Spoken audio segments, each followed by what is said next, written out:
What is up mga ka-adventure? Kamusta kayo? Today ngayong araw ay ipapakita ko sa inyo kung paano mag-refill ng ating coolant sa ating Honda Click 125i version 2. So makikita ko sa inyo kung paano tanggalin yung pinaka cover ng ating coolant, kung paano malalaman kung lower level na ba ang ating coolant, at kung kailan ba dapat tayo maglagay ng coolant sa ating motor. Okay?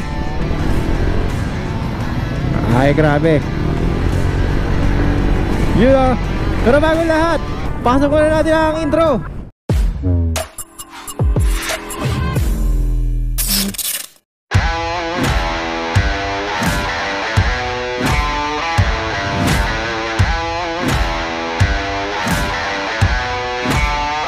Okay, so balik tayo sa ating topic mga ka-adventure. Excuse me po. So, for today's video ay magre-refill tayo ng ating coolant ng ating Honda Click version 2. So, ito nga pala si Kaloy, ang ating Honda Click na gamit natin sa ating pang motovlog. So, napaka basic lang ng gagawin natin ngayon mga ka-adventure. Magre-refill tayo ng ating coolant. So, syempre, kailangan natin ng coolant. Top 1 formula. Basta siya yung gamit natin na power coolant na isasali natin ngayon dito sa ating coolant, syempre. So, tools na kailangan natin ng screwdriver or Phillips screw kung tawagin.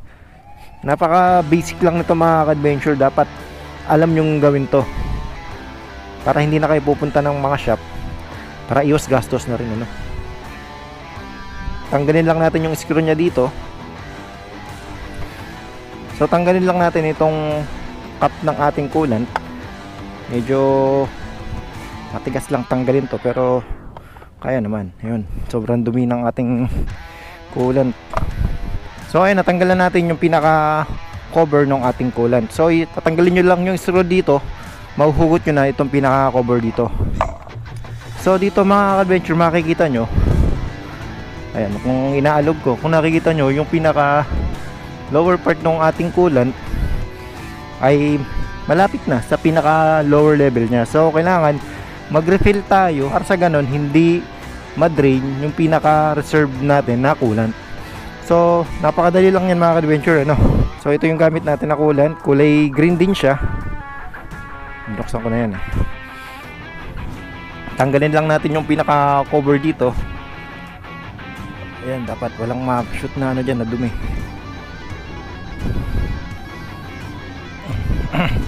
Tapos salinan lang natin na dahan-dahan.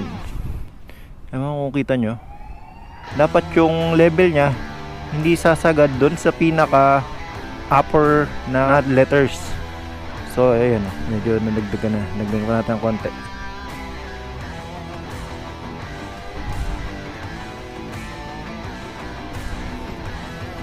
Yan, sakto lang yan. So pag naglalagay ako ng coolant ay hanggang dito sa may upper letter nya, yung pinaka level ng sinasali natin, para sa ganun meron pa ring reserba na hangin na nagple-play sa loob. Na kasi pagka binubuksan yata yung motor ay parang bumubulwak ba. So ganoon lang kadali mga adventure mag-refill ng ating coolant, ano. So ngayon, kung paano nyo malalaman kung mababa na ba yung inyong coolant is makikita nyo dito sa butas na to. Pagka nakapasok na yung cover, masisilip nyo dito kung kailangan na ba nating refillan or hindi pa. Pero matagal din yan bago maubos, ano. Nagre-refill lang tayo para hindi maubos yung pinaka-reserva ng ating coolant papunta dito sa ating radiator. So ang trabaho ng coolant is palamigin ang ating radiator para ma-avoid niya yung pag-overheat ng ating motor, ano. Balikan natin tong cover.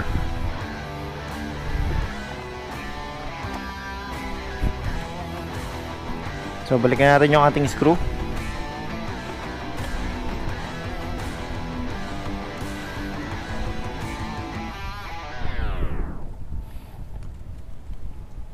So ayun, ganun lang kadali mag-refill lang ating coolant ng mga adventure, ano. So dito nyo makikita mga adventure kung kailangan na ba nating refillan ng coolant ng ating motor. Okay?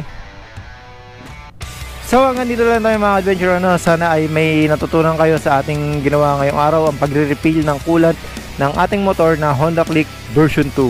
Okay?